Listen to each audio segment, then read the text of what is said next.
Chapitre 6. La vanité des richesses dont on ne jouit pas et des désirs insatiables. Il y a une autre calamité que j'ai vue sous le soleil et qui s'appesantit souvent sur les hommes. Voici un homme à qui Dieu a donné richesse, biens et gloire. Rien ne manque à son cœur de ce qu'il peut désirer. Mais Dieu ne le laisse pas libre de jouir de tous ses biens, et c'est un étranger qui en jouit. C'est là une vanité, une calamité douloureuse. Un homme aurait-il 100 fils et vivrait-il un grand nombre d'années, quand même il parviendrait à multiplier les jours de son existence, si son âme n'a pas su jouir des biens qu'il avait en partage, s'il a même été privé de sépulture, je dis qu'un avorton est plus heureux que lui. Car l'avorton n'est jamais venu à l'existence. Il s'en va dans les ténèbres et son nom reste enseveli dans la nuit. Il n'a même pas vu le soleil. Il ne l'a pas connu. Il a donc, plus que l'autre, le repos en partage. Et à quoi bon vivre 2 fois 1000 ans si l'on ne jouit pas du bonheur? Est-ce que tout n'aboutit pas au même terme? L'homme ne travaille que pour sa bouche, encore ne parvient-il jamais à se rassasier. Quelle supériorité le sage a-t-il sur l'insensé? Quel avantage y a-t-il pour le pauvre à savoir se conduire en présence des vivants? Mieux vaut jouir de ce qu'on voit que de se laisser égarer par ses convoitises, car ceci encore est vanité, poursuite de vent. À tout ce qui arrive, un nom a dès longtemps été assigné. Ce que l'homme sera a été connu d'avance. Il ne peut contester avec celui qui est le plus fort. Abonder en paroles, c'est abonder en vanité. Quel profit l'homme pourrait-il en retirer? Qui peut savoir en effet ce qui vaut mieux pour l'homme, sa vie durant, pendant les quelques jours de la vaine existence qu'il traverse comme une ombre? Et qui pourrait dire à un homme ce qui se passera après lui sous le soleil?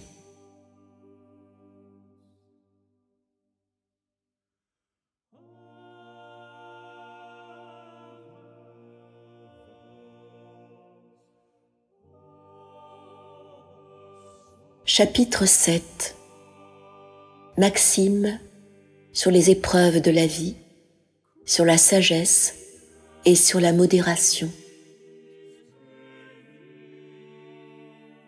Bonne renommée vaut mieux que bon parfum, et le jour de la mort vaut mieux que le jour de la naissance.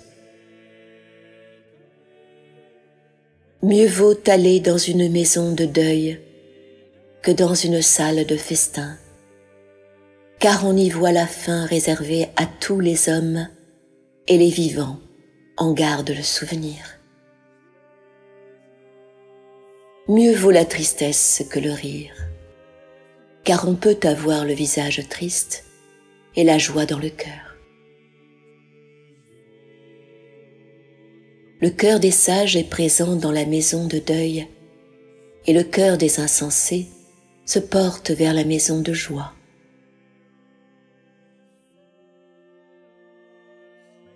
Mieux vaut écouter la réprimande du sage que la chanson de l'insensé, car le rire de l'insensé ressemble au pétillement des épines sous la chaudière.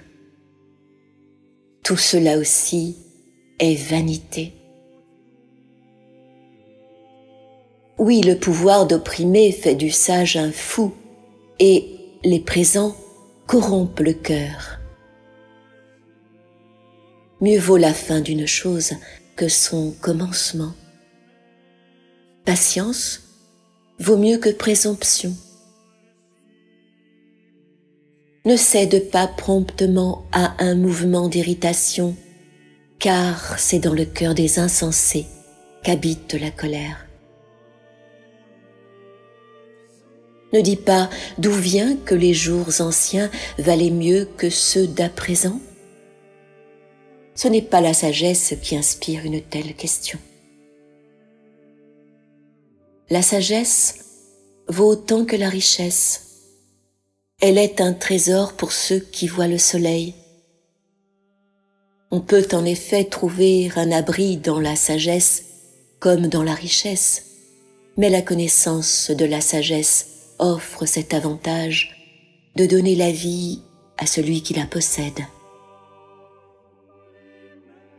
Considère l'œuvre de Dieu, car qui pourrait redresser ce qu'il a rendu courbe? Au jour du bonheur, jouis du bonheur, et au jour de l'adversité, prends garde, car le bonheur comme le malheur viennent de Dieu, en sorte que l'homme ne peut pas prévoir ce qui se passera après lui. J'ai tout vu au cours de ma vaine existence. Tel juste se perd par sa justice même, et tel méchant prolonge ses jours par sa méchanceté. Ne sois pas juste à l'excès, et ne sois point sage outre mesure. Pourquoi travailler à ta propre ruine? Ne sois pas non plus méchant à l'excès, et ne te comporte pas comme un insensé. Pourquoi mourrais-tu avant ton heure? Il est bon de suivre une telle règle de vie sans négliger l'autre, car celui qui craint Dieu évite tout excès.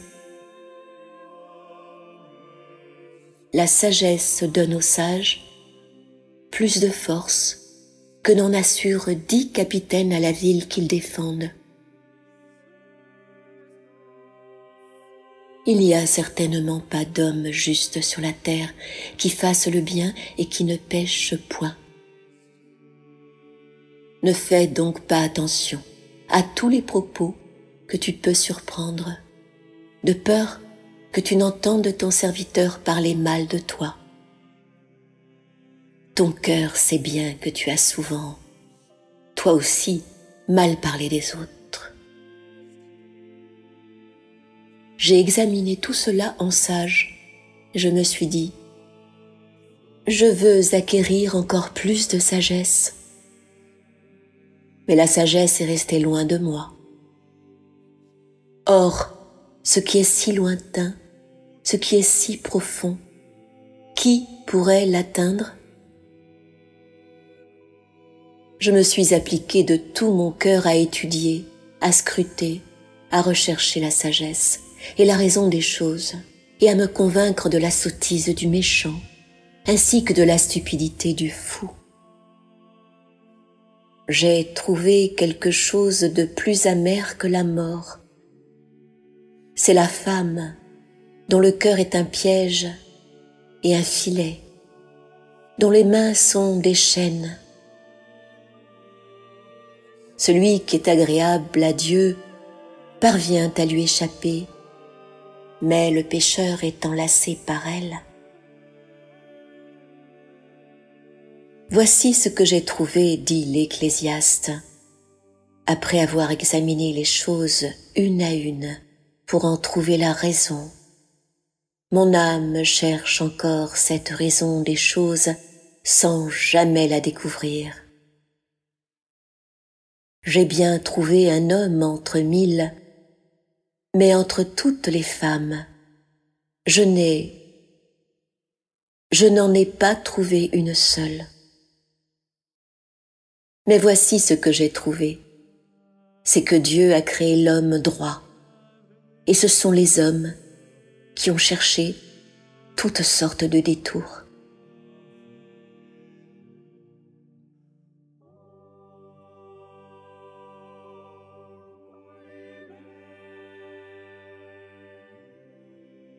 Chapitre 8. Le respect dû au roi.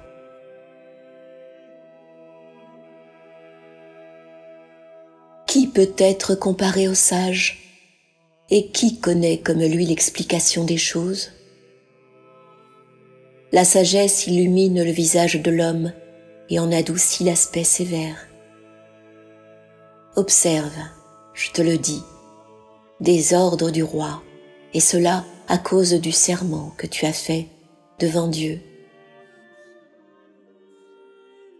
Ne te hâte point de fuir sa présence, ne t'engage pas dans une mauvaise affaire, car le roi fait tout ce qui lui plaît. La parole du roi, en effet, est toute puissante. Qui oserait lui dire « Que fais-tu » ? Celui qui exécute ses ordres ne connaîtra pas la disgrâce, et le cœur du sage sait attendre l'heure de la justice. Pour toute chose, en effet, vient l'heure du jugement, quand l'homme est broyé par l'oppression. L'homme, en effet, ignore ce qui doit arriver. Qui pourrait lui dire comment les choses se passeront ? Aucun homme ne peut maîtriser le vent et n'est capable de l'emprisonner. De même, personne n'est maître du jour de sa mort. Il n'y a point de délivrance dans ce combat, et le crime ne peut sauver le criminel. J'ai vu tout cela. J'ai appliqué mon esprit à réfléchir au sujet de tous les faits qui se passent sous le soleil, au moment où l'homme domine sur un autre homme pour le malheur de ce dernier. J'ai vu des méchants recevoir la sépulture et finir en paix, tandis que ceux qui avaient fait le bien étaient exilés de la ville sainte et oubliés de leurs concitoyens. L'esprit humain ne peut résoudre tous les problèmes. Voici encore une vanité. Comme la sentence prononcée contre les mauvaises actions n'est pas exécutée sur le champ, c'est pour cela que le cœur des hommes est rempli du désir de faire le mal. Car tel pécheur, après avoir commis 100 crimes, voit ses jours se prolonger. Et pourtant, je sais, moi, que le bonheur est pour ceux qui craignent Dieu, pour ceux auxquels sa présence inspire la crainte. Mais il n'y a point de bonheur pour le méchant. Il ne pourra pas prolonger ses jours plus que l'ombre qui passe, parce qu'il n'a pas la crainte de Dieu. Il est une autre vanité qu'on peut voir sur la terre. Certains justes sont traités comme s'ils avaient fait l'œuvre des méchants, et certains méchants sont traités comme s'ils avaient accompli l'œuvre des justes. Je dis que cela aussi est une vanité. Alors je me suis mise à vanter la joie, puisqu'il n'y a rien de mieux pour l'homme sous le soleil que de manger, de boire et de se réjouir. Voilà le fruit qu'il peut recueillir des travaux auxquels il se livre pendant les jours de vie que Dieu lui accorde sous le soleil. Lorsque mon esprit s'est appliqué à connaître la sagesse, à comprendre tous les événements qui se passent sur la terre, j'ai reconnu que l'homme, même quand il refuserait nuit et jour le sommeil à ses yeux, ne pourrait expliquer toute l'œuvre de Dieu, tout ce qui se fait sous le soleil. Quelque peine qu'il se donne, il n'en trouve pas l'explication. Et même le sage, qui prétend la trouver, ne peut y parvenir.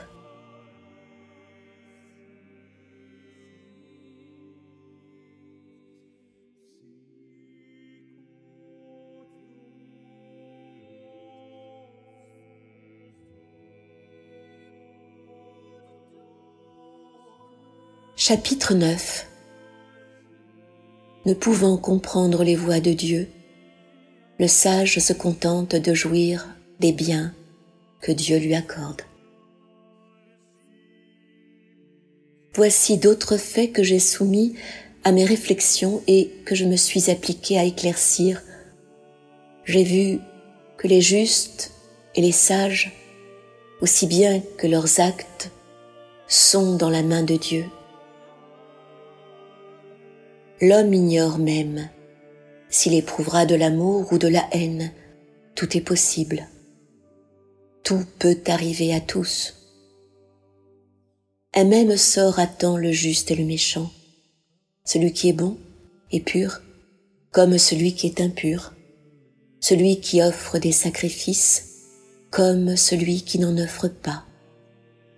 L'homme de bien est traité comme le pécheur, et le parjure comme celui qui respecte son serment. Le plus grand malheur qu'il y ait sous le soleil, c'est qu'une destinée semblable soit réservée à tous les hommes. Aussi, le cœur des hommes est-il rempli de méchanceté. La folie règne dans leur cœur pendant leur vie, et après cela, les voilà chez les morts.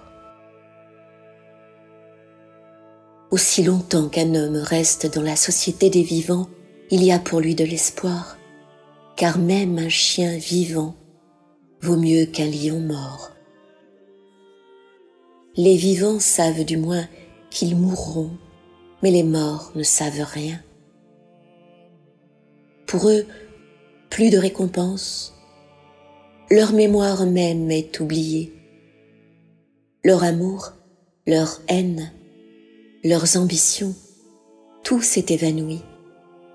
Ils n'auront désormais plus aucune part à ce qui se fait sous le soleil. Va, mange ton pain avec joie et bois gaiement ton vin, car Dieu prend déjà plaisir à tes œuvres.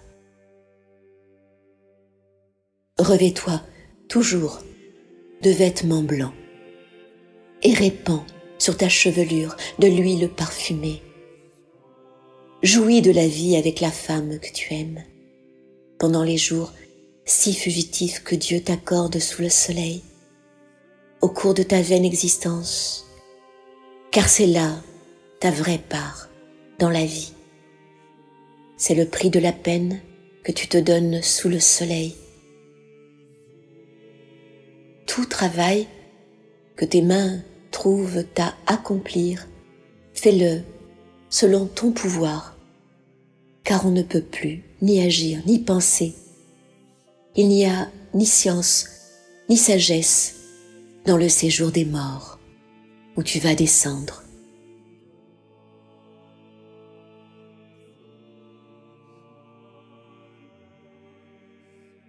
La sagesse ne procure pas toujours le bonheur. J'ai encore vu sous le soleil que le prix de la course n'est pas pour les plus agiles, ni la victoire pour les plus vaillants, ni le pain pour les plus sages, ni les richesses pour les plus intelligents, ni la faveur pour les plus habiles, car ils sont tous à la merci du temps et des circonstances. L'homme ne connaît pas plus l'heure de sa fin que les poissons pris dans le filet destructeur ou les oiseaux pris au piège. Comme eux, les hommes sont enlacés au jour de l'adversité qui fond sur eux à l'improviste. J'ai aussi vu sous le soleil cet exemple de sagesse qui a frappé mon attention. il y avait une petite ville qui contenait un petit nombre d'habitants. Un roi puissant marcha contre elle.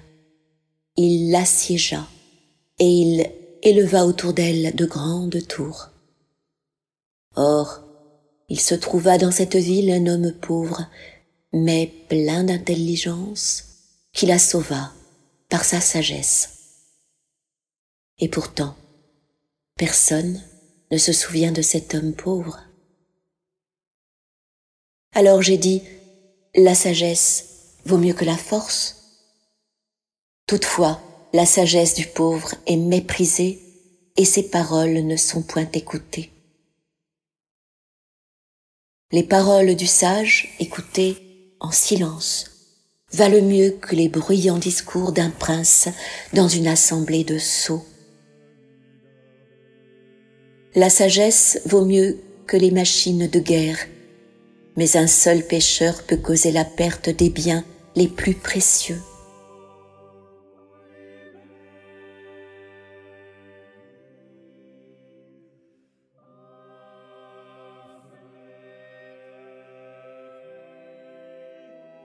Chapitre 10. Sentences diverses. Les mouches venimeuses infectent et corrompent l'huile du parfumeur. De même, un peu de folie discrédite un homme estimé pour sa sagesse et sa bonne réputation. Le sage a le cœur à sa droite, le fou a le cœur à sa gauche. La seule allure de l'insensé sur la route laisse voir que le bon sens lui fait défaut. Par sa démarche, il semble dire à tous « Je suis un sot ». Si la colère du souverain s'enflamme contre toi, ne bouge pas de ta place, car le calme prévient de grandes fautes. Il y a un mal dont j'ai été témoin sous le soleil, une faute que commettent ceux qui gouvernent, c'est que les sots parviennent aux plus hautes distinctions, tandis que les hommes de valeur restent dans les emplois inférieurs. J'ai vu des esclaves aller à cheval et des princes aller à pied comme des esclaves. Celui qui creuse une fosse peut y tomber, et celui qui démolit un mur risque d'être mordu par un serpent. Celui qui remue des pierres peut être meurtri par elles, et celui qui fend du bois s'expose au danger. L'homme dont la hache est émoussée et qui n'a pas soin d'en aiguiser le tranchant devra redoubler d'efforts. Mais l'avantage de la sagesse est d'assurer le succès. Si le serpent mord avant d'être charmé, l'art du charmeur ne peut plus rendre aucun service. Les discours que prononce le sage lui gagnent la faveur des hommes, mais les lèvres de l'insensé causent sa perte. Le début de ses discours est plein de sottises, et les propos qu'il tient, en finissant, sont d'une insanité dangereuse. L'insensé prodigue les paroles, et pourtant aucun homme ne sait ce qui adviendra. Et qui donc pourrait lui révéler ce qui se passera après lui? L'insensé accable sous un flot de paroles le voyageur qui lui demande sa route pour aller à la ville. Malheur à toi, pays dont le roi est un enfant et dont les princes font bonne chère dès le matin. Heureux le pays dont le roi est de race illustre et dont les princes se mettent à table à l'heure convenable pour prendre des forces et non pour s'adonner à la boisson. Quand les mains sont paresseuses, le plafond s'effondre. Quand les bras sont inertes, la pluie pénètre dans la maison. On prépare des festins pour se divertir. Le vin rend la vie joyeuse et l'argent procure tout. Ne dis pas du mal du roi, même en pensée. Ne dis pas de mal des puissants, même au fond de la chambre où tu couches, car un oiseau du ciel pourrait transporter tes propos et un messager ailé publierait tes paroles.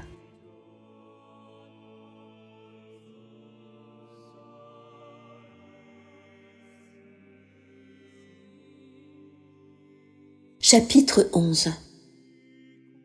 Exhortation à la bienfaisance, à l'activité et à la joie.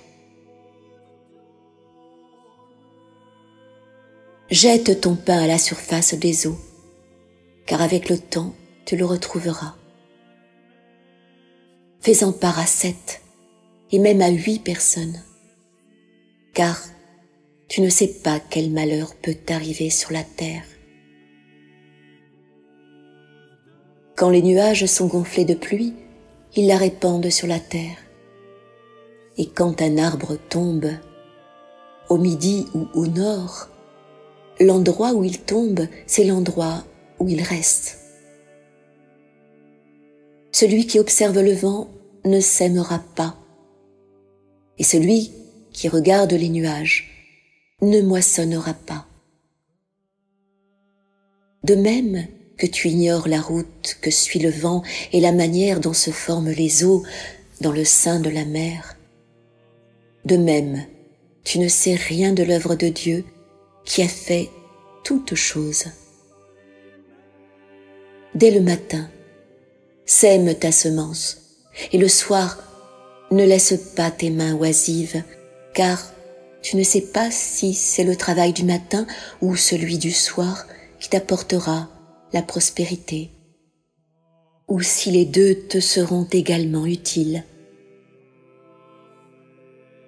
La lumière est douce, et c'est un bonheur pour les yeux de voir le soleil. Si donc un homme vit de nombreuses années, il doit se réjouir pendant tout le cours de sa vie, sans oublier les jours de ténèbres qui seront nombreux à leur tour. Tout ce qui arrive est vanité.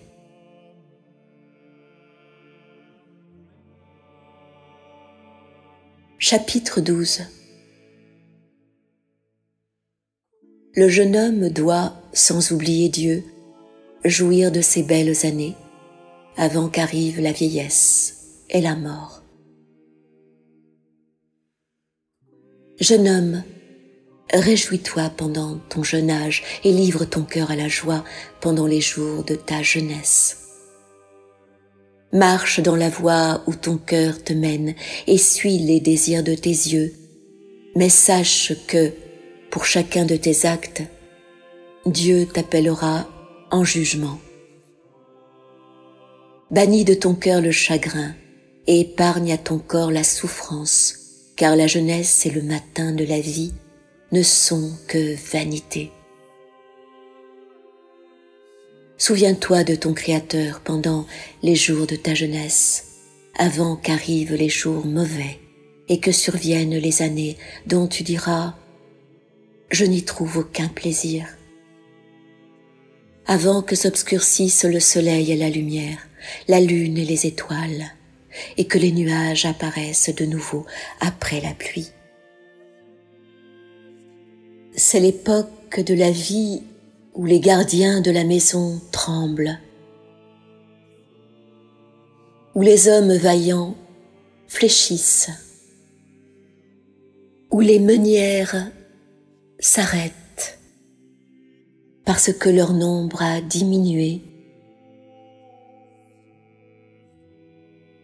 où les sentinelles Posté aux fenêtres, on l'a vu trouble, où les deux portes se ferment sur la rue, où le bruit du moulin s'affaiblit, où l'on se lève au chant de l'oiseau et où s'éteint le son de la voix, où l'on redoute les moindres montées et où l'on a toujours peur en marchant, où l'on blanchit comme l'amandier en fleurs, où la sauterelle devient pesante et la capre même n'excite plus l'appétit. Car l'homme s'avance alors vers sa demeure éternelle, et déjà les pleureurs font le tour des rues. Avant que se rompe la corde d'argent et que se casse la lampe d'or, avant que le seau se brise sur la fontaine et que la roue fracassée tombe dans le puits, avant que la poussière retourne à la terre pour redevenir ce qu'elle était et que l'esprit retourne à Dieu qui l'a donné. Vanité des vanités, dit l'Ecclésiaste, tout est vanité.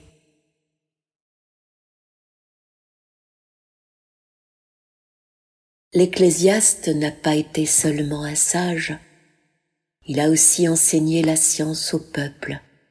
Il a pesé, scruté et mis en ordre un grand nombre de maximes. L'Ecclésiaste s'est appliqué à trouver des sentences agréables et à les rédiger avec sincérité. Ce qu'il a dit est la vérité. Les paroles des sages sont pareilles à des aiguillons. Les collections de maximes ressemblent à des clous solidement plantés. Elles ont été inspirées par un seul pasteur. Au reste, mon fils, sois sur tes gardes. On fait des livres à n'en plus finir, mais trop d'études est une fatigue pour le corps. Écoutons la conclusion de tout ce discours. Crains Dieu et garde ses commandements. C'est le devoir qui s'impose à tout homme. Dieu, en effet, prononcera son jugement sur toutes les actions, même les plus cachées, sur ce qui est bien comme sur ce qui est mal.